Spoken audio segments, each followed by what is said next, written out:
Hey guys, it's Will from Tested. I'm here with Kyle Wiens again from iFixit. Kyle, thanks for coming back. Thanks for having me. What are we taking apart today, or what do we have taken apart today already? We took apart the Xbox One. So this is it right here. Contrary to popular belief, this is not the first Xbox. No, this is not. It's the third. It's the third Xbox. And if you count all the revisions, it's probably what, like the fifth or sixth at this point. It's slim. And, I snapped this back together by accident, but this is an empty shell. Yes, there is nothing. We took the Xbox out of the box. I wanted to play Peggle. So tell me a little bit. This is the third time they've done this. They obviously had some problems last go around. They did. You guys, I mean, maybe worked out pretty well for you guys. We used one of your tools to pop open the 360s many times.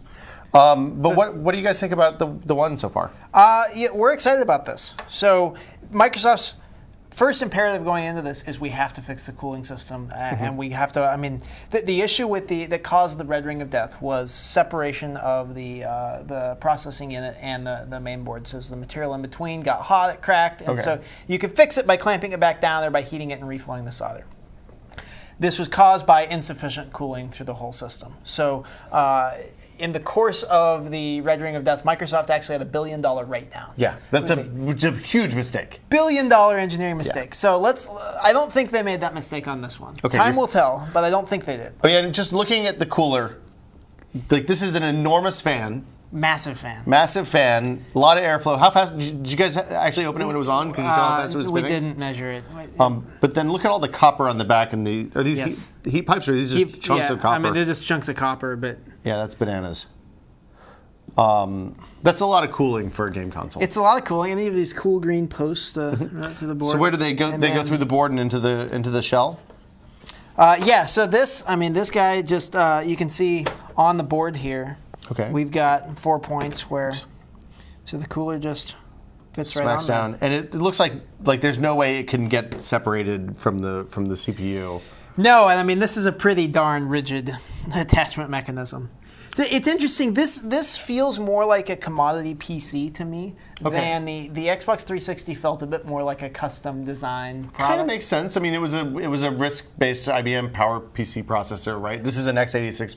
Essentially an APU that's been souped up, right? Yeah. So, and I think both Microsoft and Sony said, "Whoa, we went a little too custom last time. We're going to go back and be a bit more plain vanilla and add the special sauce more on the software side and make something that's a little. I mean, but there's still room for them to scale this down and shrink the costs. Absolutely. I mean, this is a massive board. This is the biggest board that we have taken out of any product in a long time. Did you see it? Can you tell how many layers are in the board? Is because I know the more layers you get, typically the more expensive it is to produce. Yeah, you kind of got to cut it open to see. But honestly, if you look at this, you can see. I mean, it's at least 2, but it's not that many. It's not like a crazy 9-layer server board or anything like that. But so we have RAM arrayed around the CPU. I assume this is CPU, obviously. Yes. It has Xbox One written on it. I don't know if you can see it on the camera, but it's a kind of nice etch job. They have a little logo and everything. It's all shiny. So something kind of fun. All right, so check out. You see the traces going to the RAM. So you see traces going out to the edge are relatively straight, but the ones going to the center are squiggly back and forth. Why do you think they did that? Because they all have to be exactly the same length. Yes. Because of the speed of light. Yes. That's amazing. Isn't that neat? Yeah. So they're slowing light down. Hey guys, we have to have this exact. And somewhere there's a guy whose job it was to figure out how to get the ones off to the side here the same length as the ones that are further away at the edges. So CPU, memory. There's a bunch of lanes coming from the CPU over to this guy right here. It's another big chip labeled Xbox One. Any ideas what that is, Kyle? I mean, it could be the North Bridge. I mean, you know, interconnect, because you see all the I/O is going into that and then over to the CPU. Yeah, there's another bunch of lanes going over. This is an HDMI port. These are, I guess, USB ports. I can't tell from here. Yeah, you got 2. It's interesting. They say SS on them on the USB port. Well, on the cases. Oh, okay. And I guess that's super speed.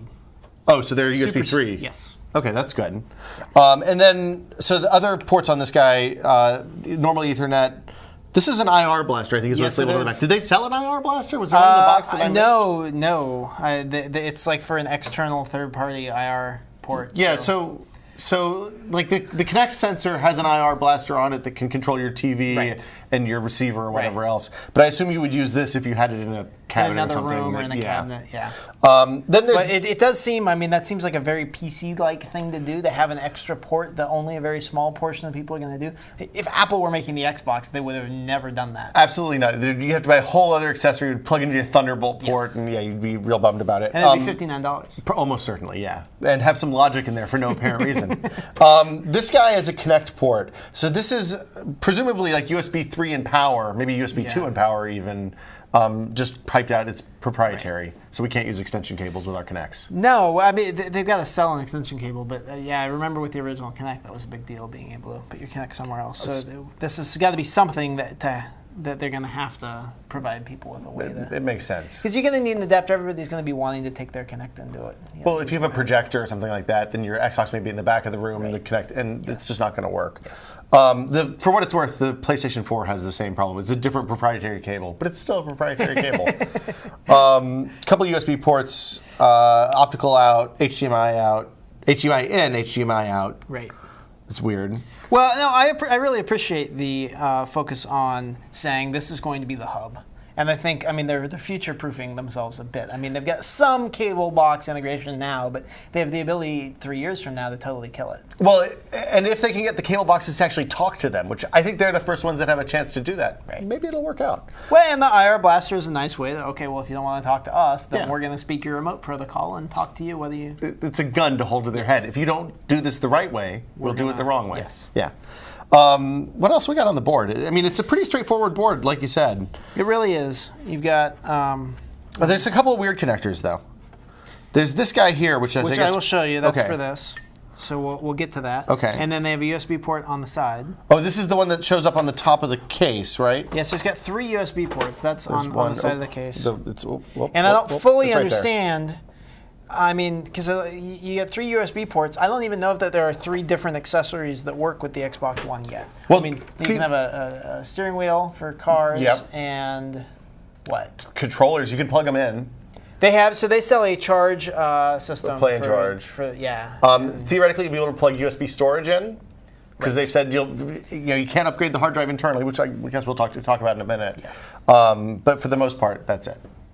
So maybe next year there will be 4 things you can plug into your Xbox, but right now there's only 3. There aren't any USB ports on the front right now either, are there? Correct. It's just on the side and the back, which I don't really understand. Like how is the side that much more convenient than a port in the back? Well, it's because you're supposed to put it vertically, right? Oh wait, I don't think that's true. I don't think so. I think they want you specifically to lay it flat, very specifically. And you've got the fan. Heat goes up. So the fan rests underneath this panel here. So we're looking at the board. The board goes in right on top like this, right? Right. You said, do you want to talk about the front panel thing? Because I thought that was kind of cool. Yeah, this is kind of neat. So this is, this plugs on to the board here. Okay, so that's just a big custom header. What are all, there's, so there's stuff on the back and stuff on the front. And there's the connector for... oh, it's inside. Yeah. The front panel. So the front panel, there's a capacitive switch on the front. Right. As well as a physical, I guess that's a capacitive eject button. There's a physical switch over here. Oh, what's that for? I'm not sure. I've never even seen that. Yeah, there's a physical switch there, and then on the front there's the maybe that's the capacitive sensors for both the power and the CD drive, Blu-ray drive. Blu-ray drive, yeah. There's no CD drives anymore. Okay, so that's for the front connector. This is your IR transmitter here. Oh, okay. Or a receiver too, right? And yeah. I assume. Does it say? It says U1.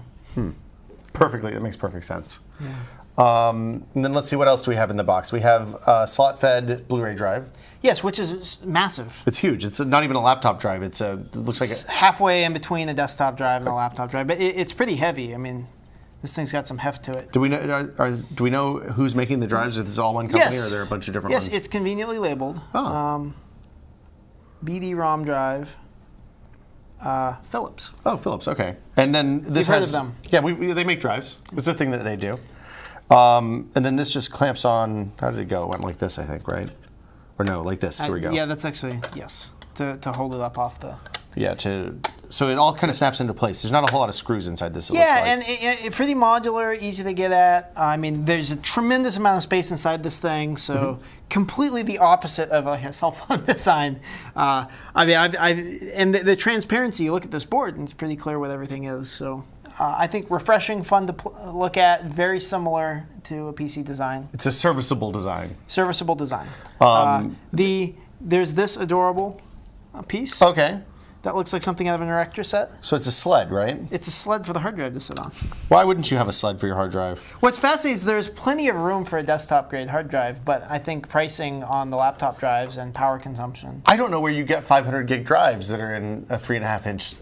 You know, this is probably the physically largest 3.5 inch drive, 500 gig drive you get. And they're using standard connectors for everything too. Yes. I mean, this has a docking port, but it's just a SATA connector. Yes.